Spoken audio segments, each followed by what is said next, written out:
ഇതിൽ തിരുവനന്തപുരത്തോട് ചേർന്ന് നിൽക്കുന്ന ഒരു ചിത്രം എന്ന് തന്നെയാണ് കൊച്ചിയിലെയും.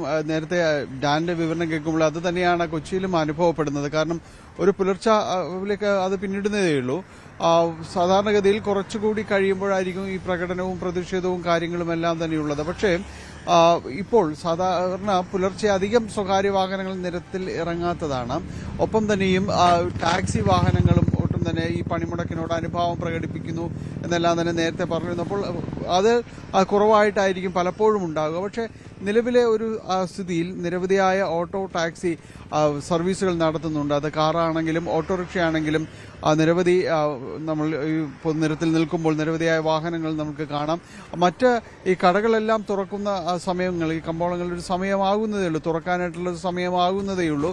സ്വകാര്യ വാഹനങ്ങൾ നിരവധിയായ രീതിയിലേക്ക് നിരവധിയായി സർവീസുകൾ നടത്തുന്നു എന്നത് തന്നെയാണ്. ഒപ്പം നമ്മളുടെ ബസ് സ്റ്റാൻഡുകളും റെയിൽവേ സ്റ്റേഷനുകളും കേന്ദ്രീകരിച്ചുകൊണ്ടും ടാക്സി സർവീസുകളും ഉണ്ട്.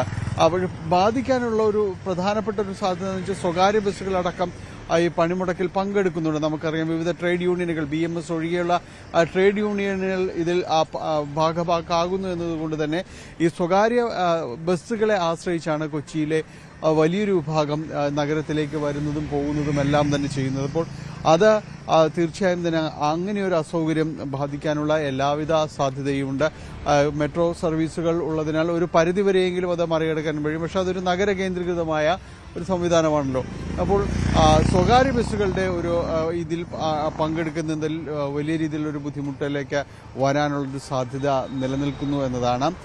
KSRTC ബസ്സുകൾ, KSRTC പണിമുടക്കിൽ തൊഴിലാളികൾ പങ്കെടുക്കുന്നുണ്ട്. അതോടൊപ്പം തന്നെയും സ്വകാര്യ ബസ് കൂടിയാകുമ്പോൾ അങ്ങനെ നഗരത്തിനകത്ത് ഉള്ള ഒരു സർവീസുകളെ ആ രീതിയിൽ ബാധിക്കുകയാണ് ഉണ്ടാവുക എന്നതാണ് മനസ്സിലാക്കാൻ സാധിക്കുന്നത്. പക്ഷേ സ്വകാര്യ വാഹനങ്ങൾ, നിരവധിയായ സ്വകാര്യ വാഹനങ്ങൾ എത്തുന്നുണ്ട്. അതോടൊപ്പം തന്നെയും ഓട്ടോ ടാക്സി എല്ലാം തന്നെ ഒരു സർവീസ് നടത്തുന്ന രീതിയിലാണ് നമുക്ക് കാണാനായിട്ട് സാധിക്കുന്നത്. ഈ തുടക്കത്തിൽ ആദ്യ മണിക്കൂറുകളിൽ വലിയ രീതിയിലേക്ക് ഈ ബാധിച്ച ഒരു രീതിയിലല്ല ഒരു ചിത്രമെന്ന് പറയുന്നത്. ഇൻഫോ പാർക്ക് അടക്കമുള്ള മേഖലകളിലെല്ലാം തന്നെയും അവിടെ ജീവനക്കാർക്ക് എത്തുന്നതിന് വേണ്ടിയുള്ള അനുബന്ധ സൗകര്യങ്ങൾ, അത് കൂടുതലും സ്വകാര്യ വാഹനങ്ങളിലേക്ക് എത്തുന്നവരാണ്. അതുകൊണ്ട് തന്നെയും കൂടുതൽ അവിടെ ബാധിക്കാനുള്ളൊരു സാധ്യതകളും കുറവാണ്. ഏതായാലും ഈ ഒരു പുലർച്ചെയുള്ള ഒരു ചിത്രമെന്ന് പറയുന്നത് കൊച്ചിയിലേക്ക് വലിയ രീതിയിൽ ബാധിച്ചിട്ടില്ല. വരുന്ന മണിക്കൂറുകളിൽ ഇനിയിപ്പോൾ സ്വകാര്യ വാഹനങ്ങൾ തടയില്ല എന്ന് തന്നെയാണ് അറിയിച്ചിരിക്കുന്നത്. കൂടുതൽ സ്വകാര്യ വാഹനങ്ങൾ ഇറങ്ങും. അതോടൊപ്പം ഇന്ന് പണിമുടക്കിൽ അനുഭാവം പ്രകടിപ്പിച്ചുകൊണ്ട് വിവിധ ട്രേഡ് യൂണിയനുകളുടെ മാർച്ച് സംഘടിപ്പിച്ചിട്ടുണ്ട്. ഒരു 9 മണിയോടുകൂടിയായിരിക്കും മാർച്ച് അടക്കമുള്ള കാര്യങ്ങളുണ്ടാവുക. ഏതായാലും ഇപ്പോൾ പൊതുനിരത്തിൽ വാഹനങ്ങൾ തടയുന്നില്ല. കൂടുതൽ സ്വകാര്യ വാഹനങ്ങളടക്കം ഇറങ്ങുന്നുണ്ട്. സ്വകാര്യ വാഹനങ്ങൾ തടയില്ല എന്ന് നേരത്തെ പ്രഖ്യാപിച്ചിരുന്നത് കൊണ്ട് തന്നെ കൂടുതലായും വാഹനങ്ങൾ ഇറങ്ങുന്നുണ്ട്. ഈ കൊച്ചിയെ ബാധിക്കാനുള്ള ഒരു സാധ്യത എന്ന് പറയുന്നത് സ്വകാര്യ ബസ്സുകളും ഇതിൽ പങ്കെടുക്കുന്നു പൂർണ്ണമായിട്ട് തന്നെയും. അതോടൊപ്പം തന്നെ ഈ മറ്റ് പ്രദേശങ്ങളിലേക്കുള്ള KSRTC ബസ്സുകളും KSRTCയും പണിമുടക്കിൽ പങ്കെടുക്കുന്നതോടെ നഗരത്തിന് പുറത്തുള്ള മേഖലകളിലേക്കുള്ള ഒരു സർവീസുകളെയും കൂടുതലായിട്ട് ഇത് ബാധിക്കാനിടയുണ്ട്. ഈ കാര്യങ്ങളായിരിക്കും കൊച്ചിയിൽ കൂടുതലായും തന്നെ ജനങ്ങളെ ബാധിക്കുക. കടകമ്പോളങ്ങൾ അല്ലെങ്കിൽ മറ്റ് വ്യാപാര സ്ഥാപനങ്ങളെല്ലാം തന്നെയും തുറന്ന് പ്രവർത്തിക്കുന്ന ഒരു സമയത്തേക്ക് വരുന്നതേയുള്ളൂ. കൂടുതൽ ജീവനക്കാരുണ്ടെങ്കിൽ മാത്രമായിരിക്കും സ്ഥാപനങ്ങൾ പ്രവർത്തിക്കുക. അത് ഈ ബസ്സിനെ ആശ്രയിച്ചിരിക്കും. അല്ലെങ്കിൽ സ്വകാര്യ വാഹനങ്ങൾ കൂടുതലായിട്ട് നിരത്തിലേക്ക് ഇറങ്ങിയെങ്കിൽ അത് ഒരു പക്ഷേ മറ്റ് വ്യാപാര സ്ഥാപനങ്ങൾ തുറക്കാനുള്ള ഒരു സാധ്യതയുമുണ്ട്. പ്രത്യേകിച്ച് MG റോഡ് പോലുള്ള പൊതുനിരത്തുകളിൽ അത്തരം സ്വകാര്യ സ്ഥാപനങ്ങളടക്കം തുറന്ന് പ്രവർത്തിക്കാനുള്ള ഒരു സാധ്യതയും നിലനിൽക്കുന്നുണ്ട്. ശരി, ഡാനിപ്പോളാണ് കൊച്ചിയിൽ നിന്നും വിവരങ്ങൾ നൽകിയത്. ഇനി കോഴിക്കോടേക്ക് പോകുമ്പോൾ MS അനീഷ് കുമാർ ചേരുന്നുണ്ട് വിവരങ്ങളുമായി. അനീഷ്, സ്വകാര്യ വാഹനങ്ങളെ അടക്കം തടയില്ലെന്നാണ് സമരസമിതി നൽകിയിരിക്കുന്ന വിവരം. എന്താണ് നിലവിലെ സാഹചര്യം? പണിമുടക്ക് ഏത് രീതിയിലാണ് കോഴിക്കോട് പുരോഗമിക്കുന്നത്?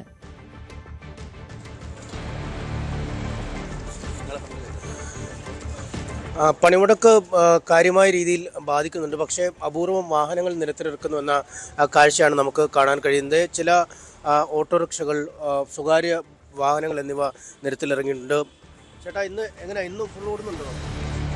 ഫുൾ ഓടില്ല, വണ്ടി നിർത്താറായി. സമരത്തിന്റെ ആളുകളൊക്കെ വണ്ടി തടയാനൊക്കെ വരുന്നു പറഞ്ഞു. എൻ്റെ റൂട്ടിലേക്ക് ഒരു ഓർഡർ കിട്ടിയാൽ പോകാൻ. അല്ല, ഇന്നലെ അർദ്ധരാത്രി മുതൽ തുടങ്ങിയ സമരമാണ്. പക്ഷെ നിങ്ങളൊക്കെ ഓടുന്നുണ്ടായിരുന്നോ രാത്രി മുതൽ? ഇന്നലെ അർദ്ധരാത്രി അങ്ങനെ വണ്ടി നിന്നിട്ടൊന്നുമില്ല. ബസ്സുണ്ട്, ഒരു പരിഗണന ഉണ്ടാവും. രാവിലെ എന്തായാലും അവർ വരും, വണ്ടി ഓടണ്ടെന്നുള്ള നിഗമനമാണ്. വരും. വരുമ്പോഴത്തേക്ക് നിർത്താം എന്നാണ്. ഒരു 8 മണിക്ക് വരും എന്നുള്ള റിപ്പോർട്ട് കിട്ടിയിട്ടുണ്ട്. വീട്ടിൽ ഭാഗത്തേക്ക് ഒരു ഓർഡർ കിട്ടിയാൽ അങ്ങോട്ട് പോകും. ഈ സമരത്തോട് പിന്തുണയുണ്ടോ അതോ സമരത്തെ പിന്തുണയ്ക്കുന്നില്ല? ഇത് പ്രതിഷേധം അറിയിക്കുക കേന്ദ്രത്തിനോട്. ഇപ്പോൾ കേരളത്തിൻ്റെതായുള്ള ആവശ്യങ്ങളെല്ലാം വെട്ടിക്കുറച്ചിട്ടുണ്ടല്ലോ. അപ്പം അതിനെതിരായിട്ട് പ്രതിഷേധം നടത്തുക കേന്ദ്രത്തിന്. കേരളത്തിൻ്റെതായുള്ള പ്രതിഷേധം, കേരളത്തിലെ എല്ലാ വാഹനങ്ങളും നിർത്തി കടകളടിച്ച് പ്രതിഷേധം നടത്തുക. പ്രതിഷേധത്തെ പിന്തുണയ്ക്കുന്നുണ്ട്. അപ്പോൾ അല്പം കഴിയുമ്പോൾ നിർത്തും അല്ലേ? നിർത്തും. വണ്ടി നിർത്താറായി. ആളുകൾ കാര്യമായി തന്നെ ഈ സാധാരണഗതിയിലൊക്കെ രാത്രി മുതൽ തന്നെ ഏതാണ്ട് ഒരു ഹർത്താലിൻ്റെ പ്രതീതി വരുന്നതാണ്. പക്ഷേ സ്വകാര്യ വാഹനങ്ങളും ഓട്ടോറിക്ഷകളും ഒക്കെ ഇപ്പോൾ രാവിലെ നിരത്തിലിറങ്ങുന്നതാണ് നമ്മൾ കാണുന്ന കാഴ്ച. നേരത്തെ ആ ഓട്ടോറിക്ഷ ചേട്ടൻ തന്നെ പറഞ്ഞത് അല്പസമയം കഴിയുമ്പോൾ സമരക്കാരൊക്കെ രംഗത്ത് വരും, ആ സമയത്ത് വാഹന ഓട്ടം നിർത്തുമെന്നൊക്കെയാണ് അവർ പറഞ്ഞിരുന്നത്. നമുക്ക് കാണാം ഇപ്പോൾ കോഴിക്കോട് KSRTC ബസ് സ്റ്റാൻഡിൻ്റെ മുൻവശത്ത് നിർത്തിയിട്ടിരിക്കുന്ന ഓട്ടോറിക്ഷകളാണ്. ദൂരെ നിന്നുള്ള ആളുകളൊക്കെ ഈ നഗരത്തിലേക്ക് എത്തിയിട്ടുണ്ട്. അവർ എന്തെങ്കിലും വാഹനങ്ങളിൽ, അതായത് ദീർഘയാത്ര കഴിഞ്ഞ് എത്തിയ ആളുകളൊക്കെയാണ് അവർ ഈ നഗരത്തിലേക്ക് എത്തിയിട്ടുണ്ട്. അവർക്ക് ഏതെങ്കിലും വിധേന അവരുടെ വീടുകളിലേക്ക് മടങ്ങണമെന്ന ആവശ്യമായി വന്നിരിക്കുന്നവരാണ്. അതുകൊണ്ട് ആദ്യ മണിക്കൂറുകളിൽ ഒന്ന് ഓടിച്ച് സർവീസ് അവസാനിപ്പിക്കുക എന്ന രീതിയിലേക്ക് കാര്യങ്ങൾ നീങ്ങിയിട്ടുണ്ട്. KSRTC ബസ് സ്റ്റാൻഡിൻ്റെ മുൻവശത്താണ് നമ്മളുള്ളത്.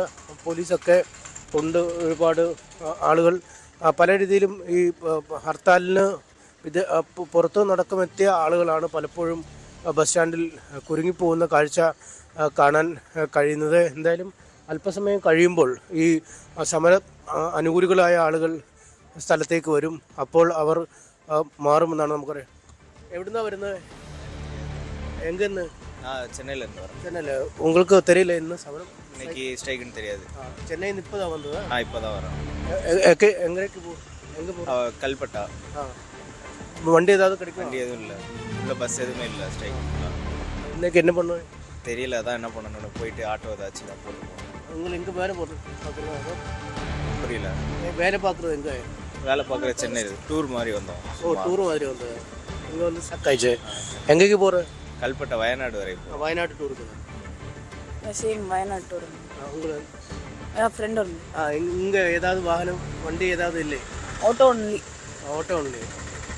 അതായത് അവർ ചെന്നൈയിൽ നിന്ന് വന്ന ആളുകളാണ്. അവർക്ക് യാത്ര പോകാനായി വന്നതാണ്. വയനാട് ടൂറിന് വന്ന ആളുകളാണ്. പക്ഷെ അവർക്ക് വാഹനം ലഭിക്കാത്ത അവസ്ഥയാണ്. അവർ ഈ സമരത്തെക്കുറിച്ച് അത്ര നമുക്കറിയാം. ഈ പലപ്പോഴും ഇത്തരം സമരങ്ങൾ കേരളത്തെയാണ് കാര്യമായി ബാധിക്കുന്നത്. മറ്റിടങ്ങളെ ഇത്ര കണ്ട് ബാധിക്കാറില്ല. ഒരു പക്ഷേ അവരത് അറിയാതെ ആയിരിക്കാം കോഴിക്കോട്ടേക്ക് എത്തിയത്.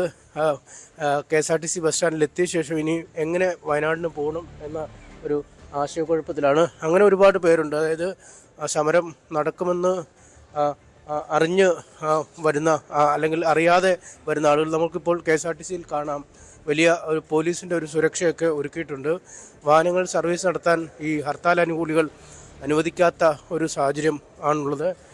പക്ഷേ KSRTCയിൽ കുറച്ചധികം യാത്രക്കാർ ഉണ്ട്. പലപ്പോഴും നമുക്കറിയാം KSRTC ഒക്കെ ഈ പോലീസ് സുരക്ഷയോടുകൂടി സർവീസ് നടത്തുന്ന ഒരു സാഹചര്യമൊക്കെ ഉണ്ട്. അങ്ങനെ പോലീസ് ഉദ്യോഗസ്ഥർ അവിടെ ഉണ്ട്. നിരവധി യാത്രക്കാരാണ് ഇപ്പോഴും ഇക്കാര്യങ്ങൾ അറിയാതെ അല്ലെങ്കിൽ ദീർഘദൂര യാത്ര കഴിഞ്ഞ് എത്തിയിരിക്കുന്നത്. നമുക്ക് അവരോട് തന്നെ ചോദിക്കാം എന്താണ് പറ്റിയതെന്ന്.